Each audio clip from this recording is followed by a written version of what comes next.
Hello बच्चों, good morning. आज हम पढ़ेंगे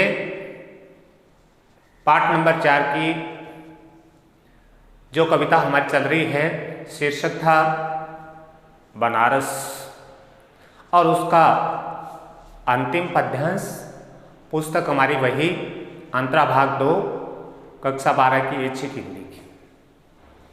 तो इस कविता में हमने हमारे भारत के आध्यात्मिक शहर, पौराणिक शहर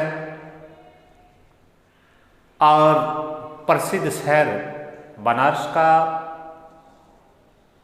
जीवन, उसकी विशेषताएं, यानी बहुत कुछ बनारस के बारे में आप जान चुके हैं। और आज है इस कविता का अंतिम पड़ाव, अंतिम पद्यांश। इस पद्यांश में भी बनारस के लोगों की और वहाँ के निवासियों के बारे में बताया गया है कि कैसे वहाँ के लोग कितने दृढ़ विश्वासी हैं, कितने हमारी संस्कृति के जो मानवीय मूल्य हैं, जो मान्यताएं हैं, उनका वो किस प्रकार निष्ठा और विश्वास के साथ पालन करते हैं। तो बच्चों, आज हम जो पद्यांश पढ़ने जा रहे हैं उसमें देखेंगे उनकी भक्ति, उनकी श्रद्धा, उनका विश्वास और बनारस की महिमा, महत्ता। तो आइए अब हम पढ़ते हैं पद्यांश के व्याख्या के बारे में। तो जो है वह खड़ा है बिना किसी स्तंभ के, जो नहीं है उसे थामे है राख रोशनी के ऊंचे ऊंचे स्तंभ। आग के स्तंभ और पानी के स्तंभ और धुएं के स्तंभ, खुशबू के, आदमी के उठे हुए हाथों के स्तंभ। स्तंभ किसे कहते हैं? खंबा, पिल्लर, सहारा। तो पहली पंक्ति में देखो कवि ने क्या कहा है, केदारनाथ सिंह जी ने, जो है वो खड़ा है। कवि कहते हैं जो अस्तित्व में है, जो दिखाई देता है, वो खड़ा है किसके? बिना किसी स्तंभ के। वो बिना किसी स्तंभ, बिना किसी आधार और बिना किसी सहारे के खड़ा है। अर्थात अब आपको ये समझना है बच्चों कि बनारस के लोगों के पास क्या है ऐसा जिसको आधार की आवश्यकता नहीं, जिसको सहारे की आवश्यकता नहीं। तो वो है उन लोगों की आध्यात्मिकता से जुड़ी आस्था, श्रद्धा, विश्वास, भक्ति, और भक्ति से आपको पता है शक्ति आती है। ये सारी की सारी जो बातें हैं, ये सारे के सारे गुण हैं, वो उन लोगों के अंदर इतनी गहरी पैठ बना चुके हैं, या मैं ऐसा कहूँ कि उन लोगों के हृदय में उतर चुके हैं। इसलिए उसको प्राकृतिक सहारे की आवश्यकता नहीं है। इसलिए कहा गया जो है वो खड़ा है। यानी है का अर्थ यहाँ क्या है?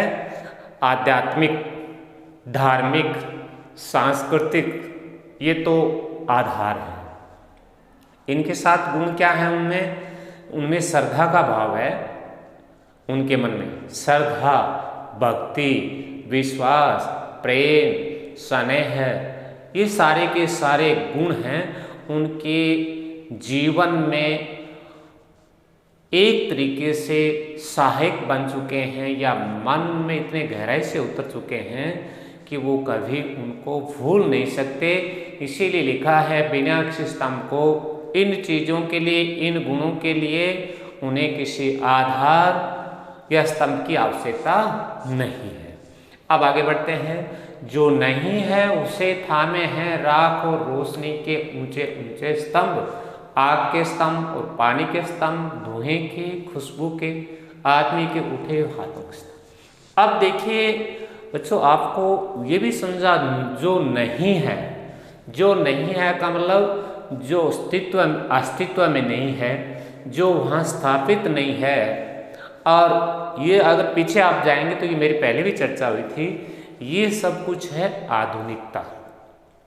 अभी हम चर्चा कर रहे थे, वो कर रहे थे बनारस शहर की प्राचीनता का, पहली पंक्ति में उसकी पौराणिकता का, उसकी मिथ्य का अर्थ क्या अर्थ होता है? जो अश्रुत हो, जो कल्पना हो उनका। लेकिन अब है जो नहीं है। जो नहीं है इसका मतलब जो स्थायी नहीं है, जो अस्तित्व में नहीं है, उसके बारे में कवि क्या कहता है? उसे थामे हैं। उसको थामने का मतलब दिखाने का, प्रदर्शन करने का आधार वहाँ क्या क्या ऐसी बातें हैं, क्या क्या ऐसी घटनाएं हैं, क्या क्या वहाँ ऐसी प्रक्रिया गतिविधियाँ हैं जो दिखाई नहीं देने वाले को यानी आधुनिकता से जोड़ती हैं। उसमें सबसे पहला है राख और रोशनी। एक तरफ तो वहाँ क्या है, आपकी चिता और भस्म है, राख संबंध। चिता एक तरफ तो चिता और भस्म दिखाई देती है और रोशनी के ऊंचे, और दूसरी तरफ प्रकाश के ऊंचे ऊंचे स्तंभ हैं, खंबे हैं, वो दिखाई देंगे।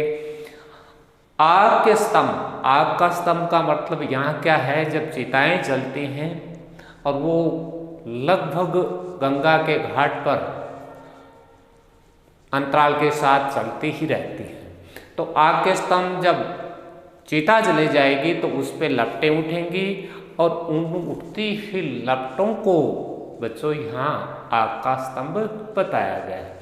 और पानी के स्तंभ, पानी का स्तंभ दूसरी तरफ माँ गंगा है, उसका पानी लगातार बहता रहता है।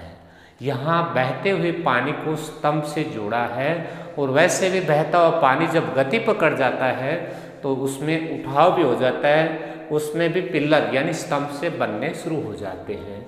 तो ये है पानी का स्तंभ। धुएं के स्तंभ, धुएं के कहाँ बनेंगे? धुएं के दो स्रोत वहाँ मुख्य रूप से हैं। एक तो आप देखिए, जब हवन किया जाता है, यज्ञ किया जाता है, तो उसमें आहुतियाँ दी जाती है, तो उसमें से जो धुआं उड़ता है उस धुआं में भी सुगंध है। दूसरे, वहाँ मंदिरों में अगरबत्तियाँ जलाई जाती हैं, तो उन अगरबत्तियों से निकलने वाली खुशबू से युक्त धुआं, ये धुएं के स्तंभ है। और इसके बाद है खुशबू के। खुशबू का आपका पता होगा कि वहाँ फूलों का बहुत ज़्यादा चलन होता है। फूलों को चढ़ाना, मंदिर में चढ़ाना और माँ गंगा में विसर्जन करना। तो खुशबू किसकी? विभिन्न प्रकार के सुगंधित फूलों की खुशबू भी हर वक्त वहाँ दिखाई देते हैं। आदमी के उठे हुए हाथों के स्तंभ। और इसके बाद जब वहाँ जाते हैं लोग, उनका मन प्रसन्न होता है, वे बड़े खुश होते हैं। और उस खुशी का इजहार कैसे करते हैं? वो अपने दोनों हाथों को उठाते हुए माँ गंगा के, शिव के और वहाँ जो भी आराध्य देवता हैं जिनकी पूजा होती है, उनके जयकारा लगाकर वो करते हैं। हाथ उठाकर अपने हाथों के माध्यम से और अपना उत्साह और खुशी का इजहार करते हैं जयकारों के साथ। दूसरा, ऐसा भी माना जा सकता है जब वहाँ गंगा में लोग अंदर जाकर के भी अर्पण करते हैं, पानी का अर्घ्य देते हैं, तो भी हाथ ऊंचे उठाए जाते हैं। तो आदमी के उठे हुए हाथ, ये जो स्तंभ है वो उनके जयकारों से जोड़ा गया है, जो उत्साह और खुशी का प्रतीक होता है। अब आगे बढ़ते हैं। किसी अलक्षित सूर्य को देना अर्घ्य। अलक्षित जो दिखाई नहीं देता है, जिसको हम देख नहीं सकते, एक तरीके सूर्य को देता अर्घ्य स्थापित। इसी तरह गंगा के जल में अपनी एक टांग पर खड़ा है ये शहर, अपनी दूसरी टांग से बिल्कुल बेखबर। तो यहाँ कवि ने क्या बताया है कि बनारस के लोग हैं वो सूर्य को जो दिखाई नहीं देता है, उस सूर्य को शताब्दियों सैकड़ों वर्षों से माँ गंगा के अंदर खड़े होकर के और अर्घ्य देते हुए आपको दिखाई देंगे।